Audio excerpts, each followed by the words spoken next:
चलिए दोस्तों, अपन ने इलेक्ट्रोकेमिस्ट्री के जो लास्ट लेक्चर में पढ़ा था आपका मोलर कंडक्टेंस और इक्विवेलेंट कंडक्टेंस या मोलर कंडक्टिविटी और इक्विवेलेंट कंडक्टिविटी, उसके फॉर्मूले पढ़ लिए थे। अलग अलग यूनिट में भी फॉर्मूले अपन ने उसके देख लिए थे। अब अपन बात कर रहे हैं किसकी, वेरिएशन ऑफ डिफरेंट कंडक्टिविटीज या कंडक्टेंस विथ डायल्यूशन, यानी डायल्यूशन पे आपके डिफरेंट टाइप के कंडक्टेंस या कंडक्टिविटी किस तरह से चेंज होते हैं। तो अपन बात कर रहे हैं variation of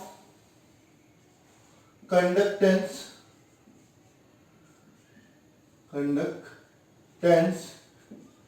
with dilution.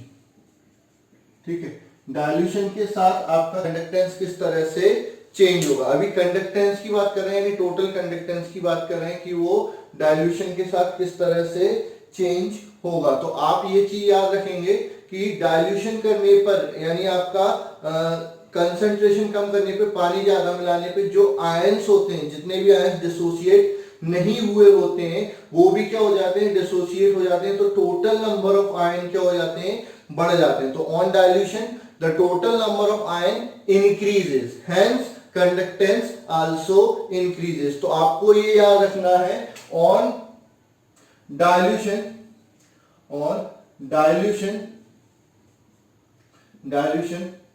total number of ion increases, hence conductance also increases। ठीक है, यानी अगर आप डायल्यूशन करोगे, पानी मिलाओगे, तो टोटल नंबर ऑफ आयन क्या हो जाएंगे, बढ़ जाएंगे। क्यों बढ़ जाएंगे कि जो मॉलिक्यूल डिसोसिएट नहीं है, जो आपने इलेक्ट्रोलाइट मिलाया जो डिसोसिएट नहीं हुआ है, बचा हुआ है, डायल्यूशन करने से वो भी क्या हो जाएगा, डिसोसिएट हो जाएगा। इसलिए टोटल नंबर ऑफ आयन बढ़ जाएंगे, इसलिए आपका कंडक्टेंस भी बढ़ जाएगा। ठीक है, अब अपन बात करते हैं वेरिएशन ऑफ स्पेसिफिक कंडक्टेंस और conductivity with dilution.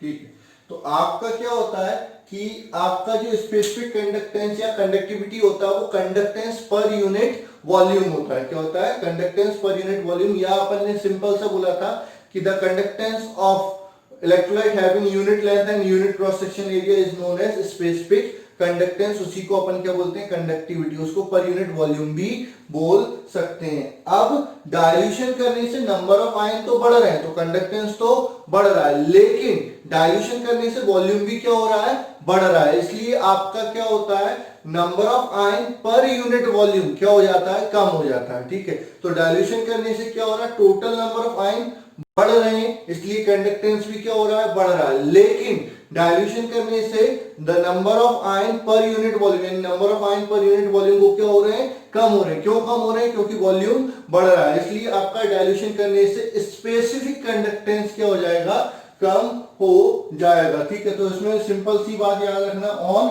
Dilution specific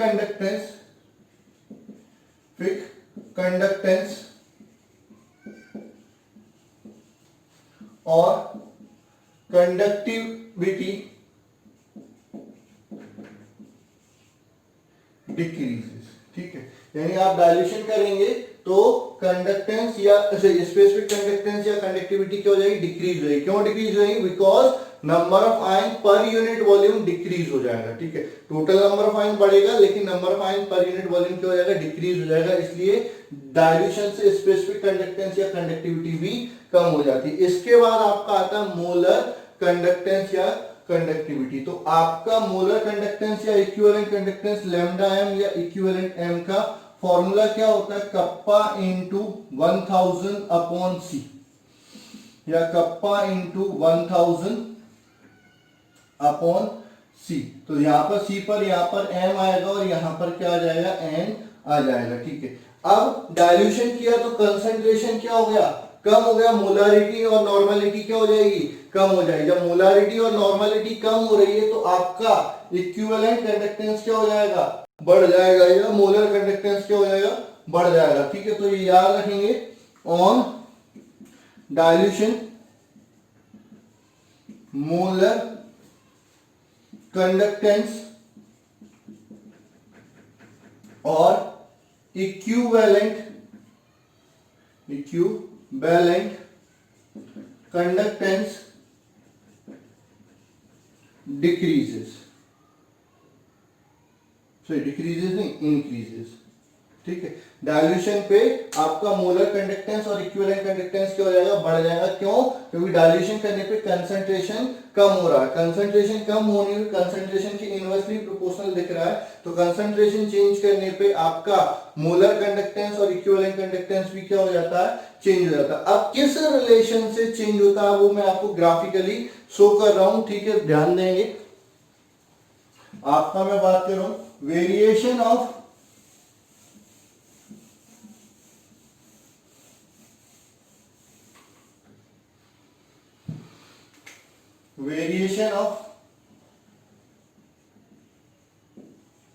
molar conductance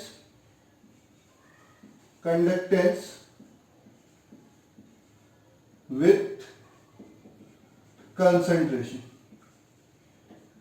ठीक है, तो इसके लिए फॉर्मूला है लैम्डा एम बराबर लैम्डा 0 माइनस ए रूट सी।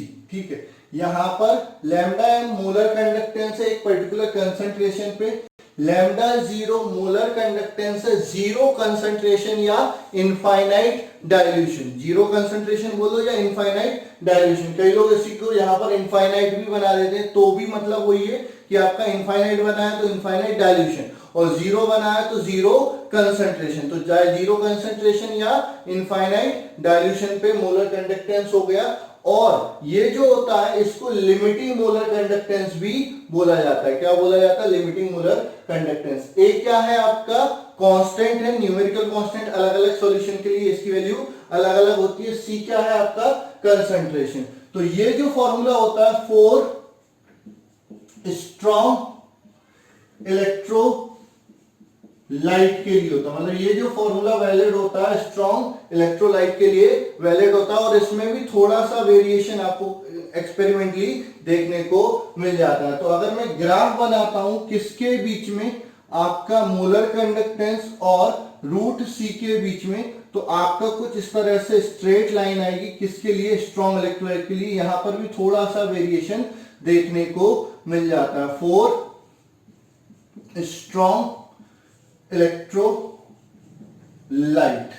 ठीक है, और ये क्या हो जाएगा, लैम्डा 0। ठीक है, तो लैम्डा 0 मतलब आपका मोलर कंडक्टेंस हो जाएगा कब, एट इनफाइनाइट डाइल्यूशन और जीरो कंसंट्रेशन। ठीक है, अब वीक इलेक्ट्रोलाइट में जो वेरिएशन होता है वो इससे कई गुना ज्यादा होता है। वहां पर वेरिएशन इस तरह से होता है, ज्यादा कंसंट्रेशन पे आपका कंडक्टेंस कम होता है और डाइल्यूशन करने पे कंडक्टेंस एकदम से क्या हो जाता है, बढ़ जाता है। तो आपका इनफाइनाइट डाइल्यूशन यानी जीरो कंसंट्रेशन पे मोलर कंडक्टेंस वीक इलेक्ट्रोलाइट का अपन डायरेक्टली नहीं बता सकते। उसको बताने के लिए एक स्पेशल लॉ का यूज करते हैं जिसको अपन क्या बोलते हैं, कोलरॉस लॉ। तो ये हो गया आपका वेरिएशन ऑफ मोलर कंडक्टेंस या equivalent conductance of strong electrolyte and weak electrolyte with concentration, मतलब कंसंट्रेशन के साथ आपका स्ट्रॉन्ग इलेक्ट्रोलाइट या वीक इलेक्ट्रोलाइट का मोलर कंडक्टेंस किस तरह से वेरी करेगा या इक्विवेलेंट कंडक्टेंस किस तरह से वेरी करेगा, ये आपका ग्राफ हो जाता है। अब अपन बात करते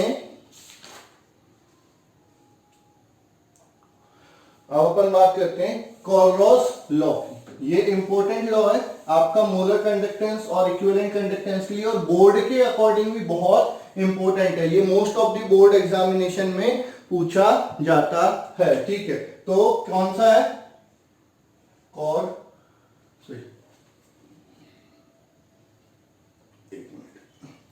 कोलरॉस लॉ। ठीक है, Kohlrausch law.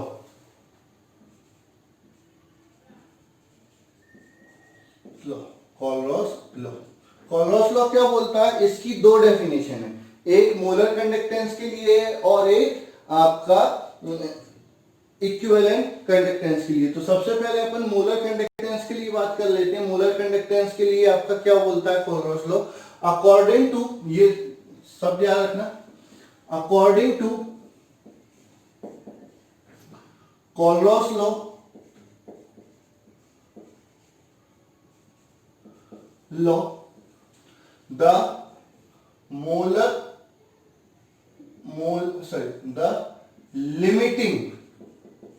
the limiting molar conductance, इसका मतलब क्या हो गया? Molar conductance at infinite dilution of any electrolyte is equal to sum of limiting molar conductance of all ion multiplied by number of ion produced by dilution of 1 mole is known as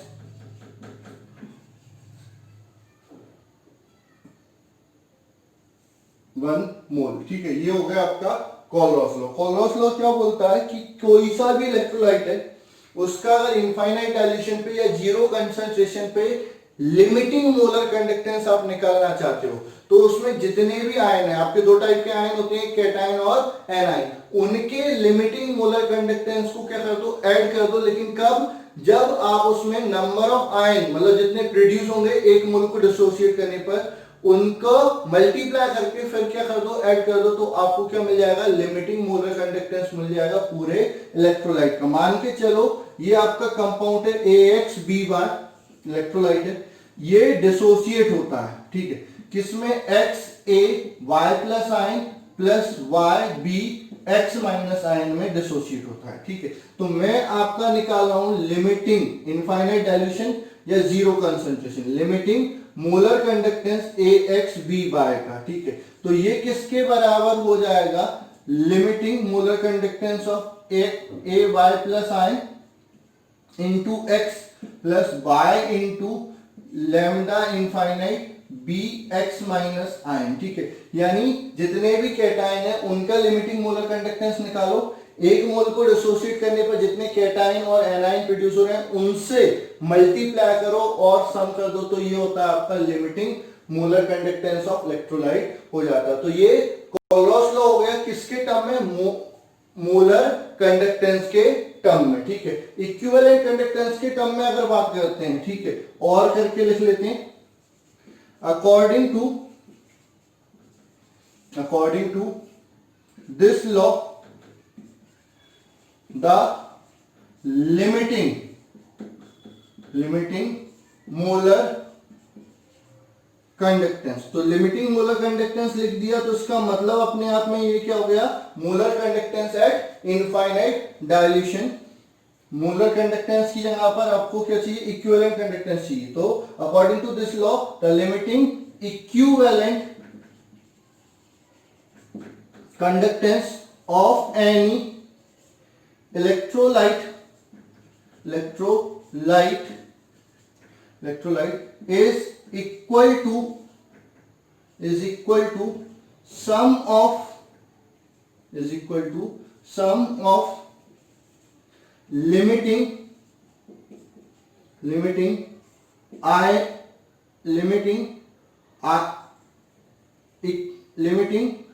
equivalent conductance of cation and anion, ठीक है। यानी equivalent conductance के लिए बात करते हैं तो lambda equivalent of infinite dilution पे किसका, AX BY का, ठीक है। तो ये क्या हो जाएगा, lambda infinite equivalent of A by plus ion, ठीक है, plus lambda infinite of equivalent of B X minus ion, ठीक है। इसमें नंबर ऑफ आयन का मल्टीप्लाई नहीं करेंगे क्योंकि इक्विवेलेंट कंडक्टेंस में वो नॉर्मलिटी से नीचे डिवाइड करते हैं तो वो ऑलरेडी मल्टीप्लाई हो जाता है, तो नंबर ऑफ आयन का मल्टीप्लाई नहीं करना है। मोलर कंडक्टेंस में नंबर ऑफ आयन का मल्टीप्लाई करना है, इक्विवेलेंट कंडक्टेंस में नंबर ऑफ आयन का मल्टीप्लाई नहीं करना है। तो ये आपकी दो डेफिनेशन हो जाती हैं कॉलरॉस लॉ की, ठीक है। मोलर कंडक्टेंस के लिए अलग है, इक्विवेलेंट कंडक्टेंस के लिए अलग है, थोड़ा सा वेरिएशन है, वो इसलिए क्योंकि नॉर्मलिटी और मोलारिटी में बैलेंसी का डिफरेंस होता है या नंबर ऑफ आयन का ऑलरेडी डिफरेंस होता है, तो इसलिए इसमें मल्टीप्लाई नहीं करते और इसमें मल्टीप्लाई करना पड़ता है, ठीक है। तो ये आपका most most most most important topic है किसके लिए, बोर्ड एग्जामिनेशन के लिए, जेई के लिए, नीट के लिए, चाहे कोई सा भी बोर्ड एग्जामिनेशन हो, सीबीएसई हो, एमपी बोर्ड हो, कोई सा भी बोर्ड एग्जामिनेशन हो, ये टॉपिक 100% पूछा जाता है या फिर इस पर कोई न्यूमेरिकल आ जाता है, ठीक है। तो ये तो अभी आपका टॉपिक हो गया। अब अपन बात करते हैं application of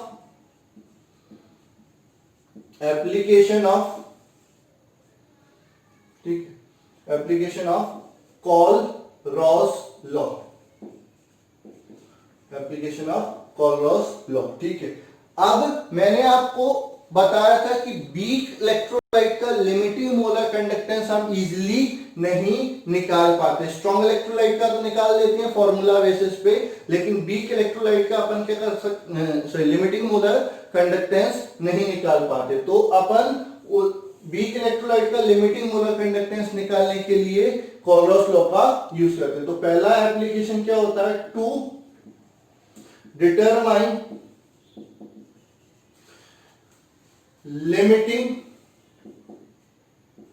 limiting molar or equivalent conductance of weak electrolyte,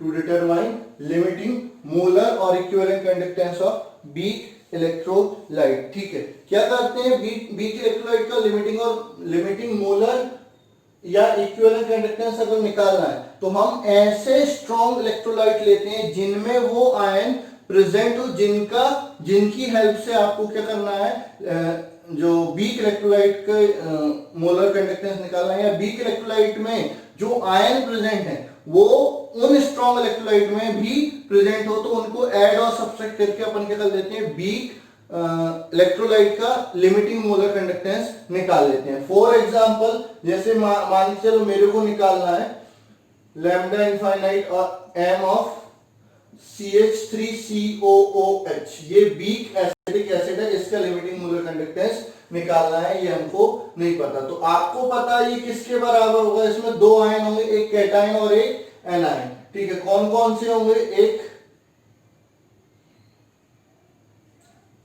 CH3COO negative, मतलब इसको अपन ऐसे लिख सकते हैं CH3COO negative plus lambda infinite NH plus ion, ठीक है। अब ऐसे इलेक्ट्रोलाइट देखो जिनमें ये प्रेजेंट हो, ठीक है, और वो स्ट्रॉन्ग हो, ठीक है। इनमें से मतलब कुछ अलग हो सकता है, दो इलेक्ट्रोलाइट हो, तीन इलेक्ट्रोलाइट हो या चार इलेक्ट्रोलाइट हो, उनका एडिशन और सब्ट्रैक्शन करने पर हमको ये आयन मिल जाए। तो आपको मान के चलो एक मैं आपको देता हूं लैम्डा इनफाइनाइट M CH3COON, क्योंकि इसमें सोडियम प्रेजेंट है तो ये स्ट्रॉन्ग इलेक्ट्रोलाइट में काउंट होता है, ये आसानी से डिसोसिएट हो जाएगा, तो इसका मोलर कंडक्टेंस हम निकाल लेंगे। और ये किसके बराबर होगा, लैम्डा इनफाइनाइट M किसके, CH3COO minus plus lambda infinite M Na plus ये हो जाएगा। ठीक है, ये आपको एक इक्वेशन पता है। दूसरा मैंने आपको ले लिया एम HCl। ठीक है, HCl में क्या हो जाएगा, lambda infinite m, H plus ion है, ठीक है, plus lambda infinite m Cl minus ion है। ठीक है, अब इसमें H प्लस आयन होगा, ये हो गया, लेकिन ये दो एक्स्ट्रा हो गए, तो हम एक और एक ऐसी चीज ले लेते हैं जिसमें आपका ये दोनों आयन और हो जाएंगे। ठीक है, तो आपका क्या हो जाएगा, ये हो जाएगा lambda infinite m Na plus plus lambda infinite m Cl minus. ठीक है, अब ये तीन इक्वेशन, ये तीन का दिया रहेगा, चौथे का आपको निकालना है। तो आपको पता चाहिए ये भी एक आयन चाहिए, ये भी एक आयन चाहिए, तो इसमें एक आयन है, इसमें भी एक आयन है, तो ये दोनों को जोड़ दिया, ये एक्स्ट्रा होगा तो इसको क्या कर दो, माइनस कर दो, तो आपको क्या मिल जाएगा, ये वाला आयन मिल जाएगा। तो इक्वेशन फर्स्ट, सेकंड, थर्ड। अगर आपको दो आयन चाहिए होते तो इसमें 2 का मल्टीप्लाई करते, फिर उसके अकॉर्डिंग आपको एडिशन और सब्सट्रैक्शन करना पड़ता। ठीक है, तो now add equation first and second, then subtract equation third. तो आपका क्या आएगा, आपको क्या मिलेगा,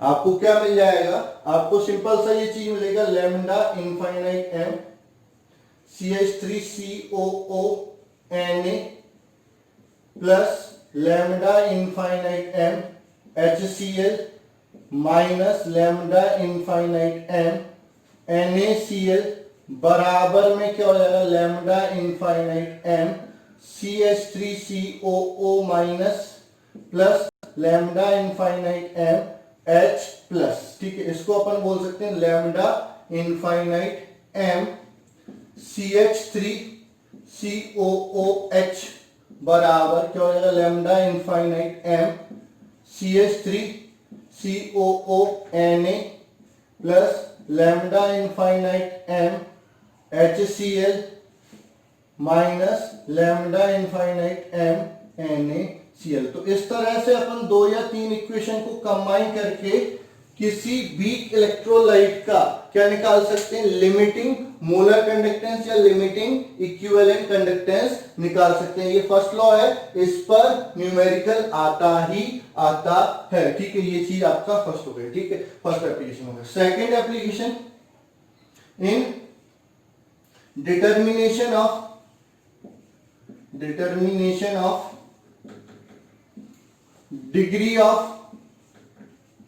degree of dissociation,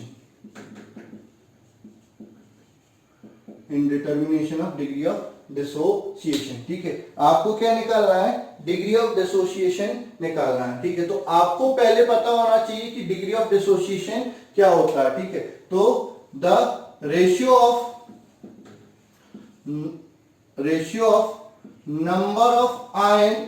number of molecule of electrolyte dissociated at given concentration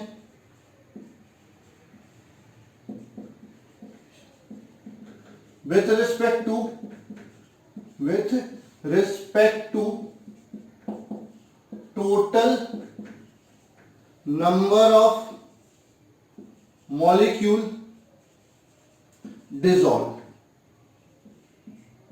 ठीक है, तो अल्फा, इसको डिनोट कैसे करते हैं, अल्फा, तो n dissociated upon n total. ठीक है, कितने डिसॉल्व किए।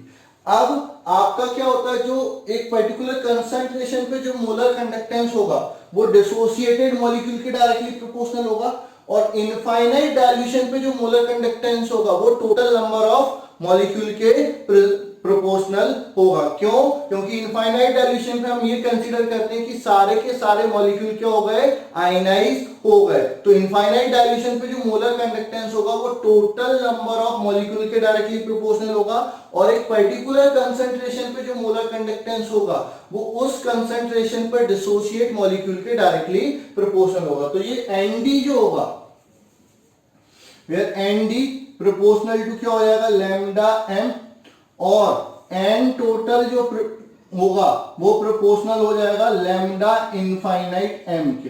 तो यहां से क्या होगा, डिग्री ऑफ डिसोसिएशन अल्फा आपको मिल जाएगा lambda m upon lambda infinite M.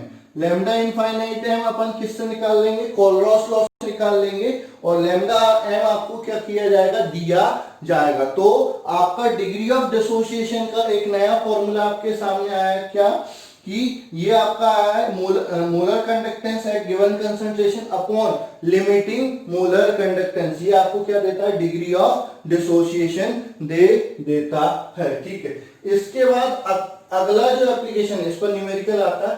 ठीक है, ये इंपॉर्टेंट क्वेश्चन है। यहाँ पर जो लैम्डा इनफाइनाइट एम होता है वो कोलरॉस लॉ से आपको निकालना रहता है, और लैम्डा एम या तो दिया जाता है या फिर इसका फॉर्मूला लगा के आप निकाल सकते हैं। लैम्डा एम बराबर कप्पा इंटू 1000 अपॉन एम। ठीक है, लैम्डा इक्विवेलेंट भी होता है तो वो भी अपन यहाँ पर एम की जगह एम रख के निकाल लेते हैं। ठीक है, तो ये दूसरा एप्लीकेशन है। अब तीसरा एप्लीकेशन कर रहे हैं, इन डिटर्मिनेशन ऑफ डिसोसिएशन कांस्टेंट।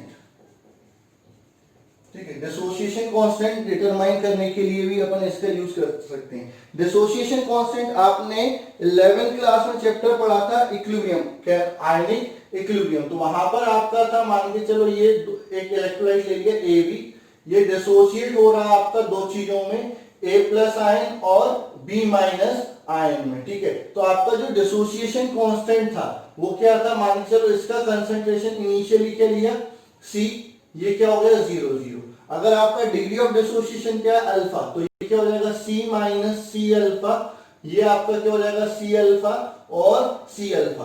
तो के निकाला था, तो के सी आपका डिसोसिएशन कांस्टेंट के सी आपका आया था concentration of A plus ion, concentration of B minus ion upon concentration of A B. ठीक है, ये इक्विलिब्रियम पे। तो के सी बराबर क्या हो गया था, इसका कंसंट्रेशन क्या हो गया, C alpha into C alpha upon C minus C alpha.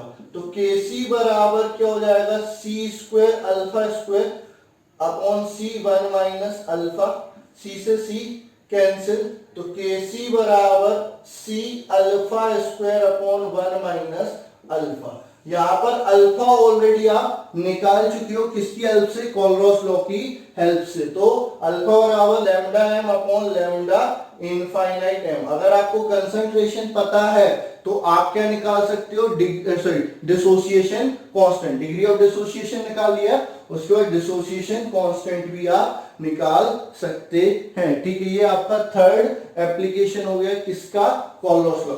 जितने मैं ये बता रहा हूं इन पर न्यूमेरिकल आता है, ध्यान देंगे। ठीक है, अगला एप्लीकेशन है फोर्थ एप्लीकेशन। ठीक है, फोर्थ एप्लीकेशन क्या होता है, determination of solubility of springly soluble electrolyte। Fourth application आएगा determination of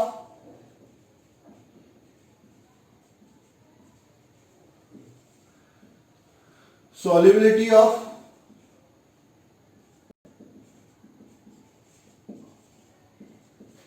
springly soluble electrolyte.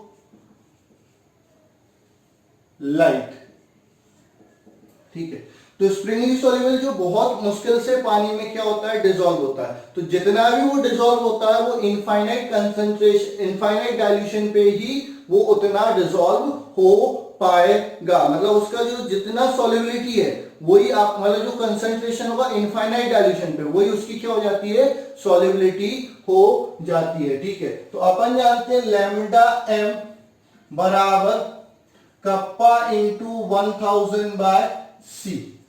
4 sparingly soluble electrolyte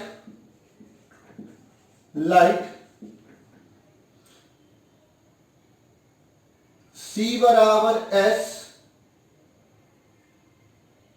C concentration क्या हो जाएगा, सॉल्युबिलिटी के बराबर हो जाएगा, and lambda m is equal to lambda infinite m। मतलब इनफाइनाइट पे क्या हो जाएगा, जो आपका मतलब जो कंसेंट्रेशन होगा वो सॉल्युबिलिटी के बराबर होगा एट इनफाइनाइट डाइल्यूशन। ठीक है, तो आपका कंसेंट्रेशन किसके बराबर हो जाएगा, सॉल्युबिलिटी के बराबर होगा, और molar conductance limiting molar conductance के बराबर हो जाएगा। तो लिमिटिंग मोलर कंडक्टेंस बराबर kappa into 1000 upon S.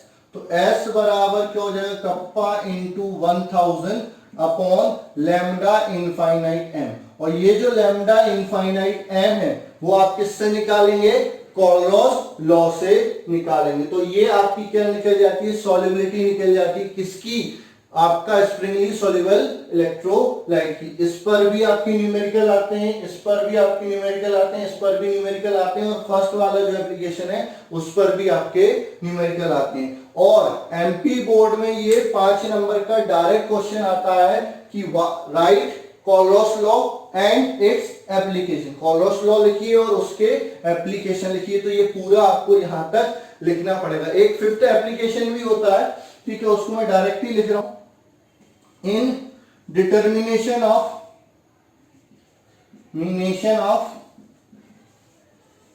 Ionic product of water. ठीक है, वाटर के आयनिक प्रोडक्ट को डिटरमाइन करने के लिए। ठीक है, ये आपका आयनिक प्रोडक्ट होता है वाटर का, जो होता है 10⁻⁻14। इसको डिटरमाइन करने के लिए आता है, ये लिखने के लिए आपका आएगा। तो ये आपके 5 एप्लीकेशन हो गए किसके, कोलरॉस लॉ के। कोलरॉस लॉ अपने आप में एक बहुत बड़ा टॉपिक है, इस पे कई सारे न्यूमेरिकल पूछे जाते हैं। तो आप पहले इनको करेंगे, कल अगली क्लास में अपन इन पर क्वेश्चन प्रैक्टिस कर लेंगे। तो आपके लिए आज इतना आपको पढ़ना है, इसमें एक एक चीज आपको देखनी है कि कहीं पर कोई प्रॉब्लम तो नहीं है। ठीक है, वीडियो अच्छा लगे तो लाइक करिए। अगर आपको लगता है कि ये आपके काम का वीडियो नहीं है क्योंकि आप इस सब्जेक्ट से रिलेटेड नहीं है, या फिर आप दूसरी क्लास में हैं, तो अपने जो सीनियर हैं या अपने भाई हैं या अपने रिलेटिव हैं उन तक ये वीडियो शेयर कीजिए, जिससे कि उनको इसका एडवांटेज मिल सके। और अगर कोई प्रॉब्लम आ रही है आपको किसी भी तरह से, कि वीडियो क्वालिटी में प्रॉब्लम लग रही है या कुछ भी चीज है, तो आप मेरे को कमेंट करके, आपके इंपॉर्टेंट कमेंट जो होते हैं हमारे लिए बहुत वैल्यूएबल होते हैं, उनसे हमको काफी हेल्प मिलती है कि भाई आपको किस तरह से हम इसमें हेल्प करें कि कुछ कमी रह रही है तो हम उसको दूर करें। जो भी कमियां हैं हम धीरे धीरे इनको हटा रहे हैं और कोशिश कर रहे हैं कि आप तक बेस्ट डिलीवर करें। अगर फिर भी कुछ रह जाता, आपको लगता है कि सर ये टॉपिक हमको अभी समझ में नहीं आया या इसमें कुछ प्रॉब्लम रह गई, तो हम उसके लिए आपको अलग से वीडियो लेक्चर डिलीवर कर देंगे। वैसे मैं मानता हूं कि अगर आप मेरे सारे वीडियो लेक्चर कंटिन्यूसली आप देखेंगे तो आपको कहीं से कहीं तक प्रॉब्लम नहीं रहेगी, क्योंकि आपका सिलेबस बहुत ज्यादा, मैं छोटे छोटे पार्ट में ही आपकी वीडियो डिलीवर कर पा रहा हूं। ठीक है, तो जितना कर रहा हूं वो अपनी तरफ से बेस्ट करने की कोशिश कर रहा हूं। हाँ, लेकिन अगर आप कंटिन्यूस आप सारे वीडियो देखेंगे, पिछले वीडियो आपने स्किप नहीं किया होगा, पिछला वीडियो भी देखा होगा और आगे आने वाले वीडियो भी देखेंगे, तो आपके जितने भी डाउट हैं उसमें सारी चीजें कवर हो जाएंगे। ठीक है, तो आप वीडियो देखिए, ज्यादा से ज्यादा शेयर कीजिए, लाइक जरूर कीजिए। लाइक करने से हमको मोटिवेशन मिलता है और भी आपके लिए वीडियो बनाएंगे अच्छे से। हाँ, कुछ बच्चों ने बोला था कि सर सॉलिड स्टेट का आपने एक ही लेक्चर डाला है। हाँ, मैं आगे भी डालने वाला हूँ, लेकिन टाइम ना मिल पाने के कारण या फिर कई सारी समस्याएं आ जाती, नेट की प्रॉब्लम रहती, कई सारी लॉकडाउन चल रहा है तो उसके कारण कुछ प्रॉब्लम है। फिर भी मैं आपकी वीडियो जल्दी से जल्दी आपको डिलीवर करूंगा। ठीक है, तो बेस्ट ऑफ लक। जिनका एग्जामिनेशन कल या परसों में है तो वो अपना प्रिपरेशन कर ले। जो अगले साल के लिए बच्चे प्रिपेयर कर रहे हैं वो कंटिन्यूसली इन वीडियो को देखें। ऐसा ना सोचें कि अभी बहुत टाइम है, बाद में आपको टाइम नहीं मिलेगा। सिलेबस बहुत ज्यादा है, इनको प्रॉपरली देखिए, नोट डाउन कीजिए, एक एक पॉइंट आप देखिए, कुछ अगर प्रॉब्लम लग रही है तो वो आप मेरे से डिस्कस कीजिए। मैंने अपना व्हाट्सएप नंबर दे रखा है, ठीक है। आप अचीवर्स करियर इंस्टीट्यूट की साइट पर जा सकते हैं। अभी अचीवर्स करियर इंस्टीट्यूट का ऐप भी आ गया प्ले स्टोर से, आप वो भी डाउनलोड कर सकते हैं, वहां पर भी आपको वीडियो मिल जाएंगे। तो बेस्ट ऑफ लक जिनका एग्जामिनेशन है, और बाकी वीडियो देखते रहिए, लाइक करते रहिए और पढ़ते रहिए।